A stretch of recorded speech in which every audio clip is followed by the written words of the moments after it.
What's going on, my broskiis? My name is Toadskii, back again to bring you guys yet another One Piece Treasure Cruise video. Today, we're having a look at the limit break expansions that have arrived for the new rare recruits, and like, to be honest, these limit break expansion batches that come out, a lot of them are so underwhelming that I was contemplating not even making this video.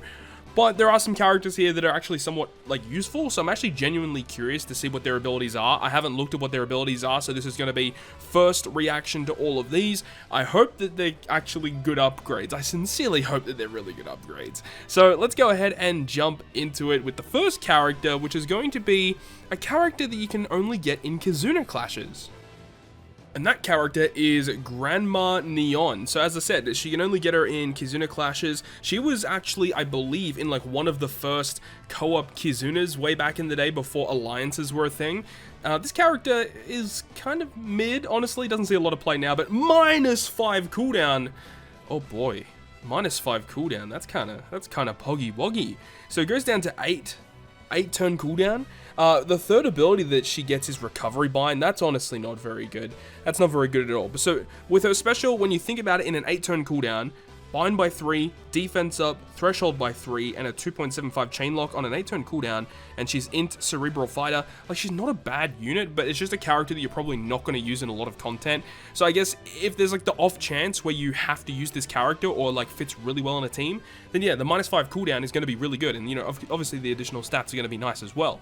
But like, this is not a character you'd go out of your way to get maxed out just for the hell of it. This character just doesn't see a lot of play. But interesting upgrades. -5 cooldown's actually pretty big.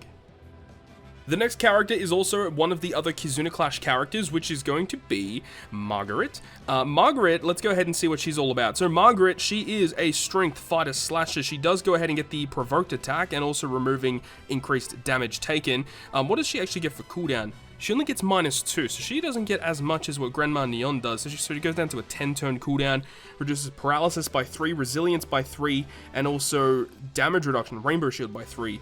And if you have 3 or more strength, dex, or int characters on the crew, you get a 2x all boost for 1 turn. Again, like, if these type of specials were 5 turn utility buffs, these characters would actually be amazing and would definitely see play. But due to the fact that their utility is only restricted to 3 on both of these characters that we've talked about, I can't really, really suggest these guys to be, worthwhile limit break expansions. They're just kind of okay. Even these potential abilities that they're receiving, not really that useful. The only ones that come to mind that are going to be super useful are like double special, cooldown reduction, hunger, and fear. Those are the 4 abilities. If you see that with a third ability, that will probably mean it's a good limit break expansion. But if their abilities are something like this, then you could probably ignore it. So moving on, the next character is going to be a limited time rare recruit. This character was a very special unit that came out for like some type of event way back in the day. Doesn't really see that much play, but let's see what he gets. He gets -2 cooldown, that's always good to see, and the third ability is going to be Slotbind resistance by 5 turns, so that's not very good. But the -2 cooldown puts him down to an 11 turn cooldown. It is classified as an Usopp character, so that's kind of cool. He has Barry penetration, and he is a shooter character, so you could potentially think of using this character alongside some of the other shooter characters that have come out recently, but he does have overlap with the new Usopp and Yasopp dual unit, so that is obviously a bit of a downside. As for what he does, 150k, which is actually pretty good. Damage dealing special, you can go ahead and put Smoker support for a quick attack boost. Not bad, not bad, not bad. So it does the fixed damage and also reduces Rainbow Shield by 3, Paralysis by 3, and boosts Quick and Size slot effects by 1.75 for 1 turn. If you have 5 or more Quick or Size slots and you land 4 Quick or Size characters on the crew and you land 4 perfects, you get a bigger orb boost in the following turn.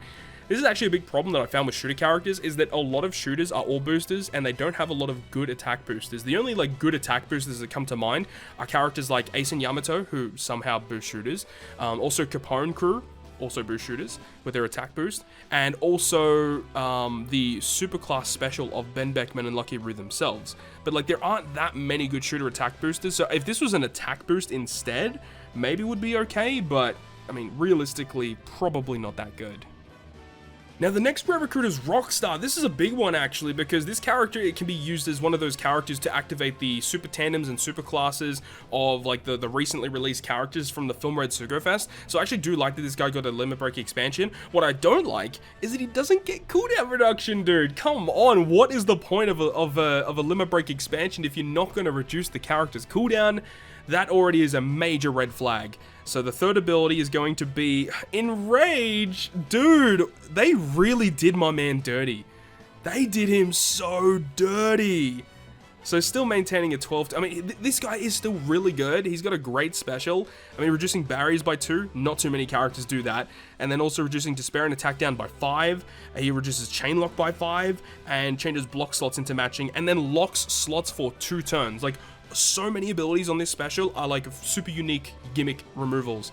He's very good. I think that this guy would be awesome if he got like at least -2 cooldown, and the third ability be something better than that. What's his potential abilities?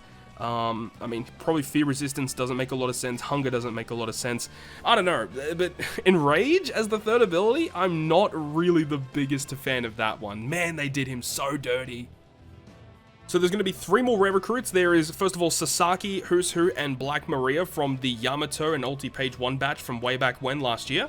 So Sasaki, he does get cooldown. He goes -1, and the third ability is going to be a critical hit. Man, this is very underwhelming.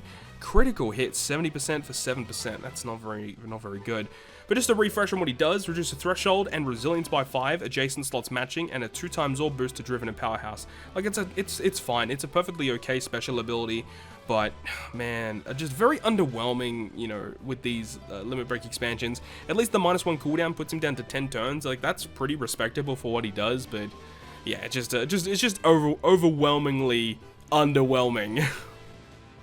Next up is Who's Who, and Who's Who gets -1 cooldown once again, and the third ability is gonna be Enrage. Wow, surprise, surprise. Oh my god. Once again, refresh on what he does: despair paralysis by 5, adjacent slots matching, 2x attack boost to driven powerhouse. Pretty straightforward stuff here. Once again, very similar to Sasaki, and like, if you're in a situation where you're using him, then potentially getting the additional cooldown is going to be kind of nice, but realistically probably not worth it. And then the final character receiving limit break expansion is Black Maria. Hopefully she gets something good. So she gets -1 cooldown, and her third ability is... oh, she got fear resistance. Okie dokie artichoke, that's pretty good. -5 fear resistance, and yeah, this character has the special bind removal. That makes perfect sense. Okay, Black Maria is by far and away the best character to be expanding here. Driven and cerebral quick slots are matching. That is so good too. Wowzers, man. So she gives special bind removal by 5, defense up, and rainbow shield removal by 5, and then 1.75 color affinity to driven and cerebral. This character is great. This is a really good limit break expansion. She received cooldown, right? Yeah, she did. So she goes down to 10 turns with that kind of special and the potential ability as well. Yeah, this is well worth the expansion for sure. So with all that being said, just to give a quick summary, all of these are pretty much not worth expanding unless if you end up using them in a team and then you want to go ahead and just get a little bit of extra out of them. And if any of these characters become quintessential for Grand Voyage teams, then of course you want to get them expanded, get them completely maxed out. But in terms of, there is one in particular that really stood out, and that is definitely Black Maria. Receiving fear resistance, getting additional cooldown is obviously huge for this unit. So that is definitely the one that is the highlight here. Definitely would say that is the best one.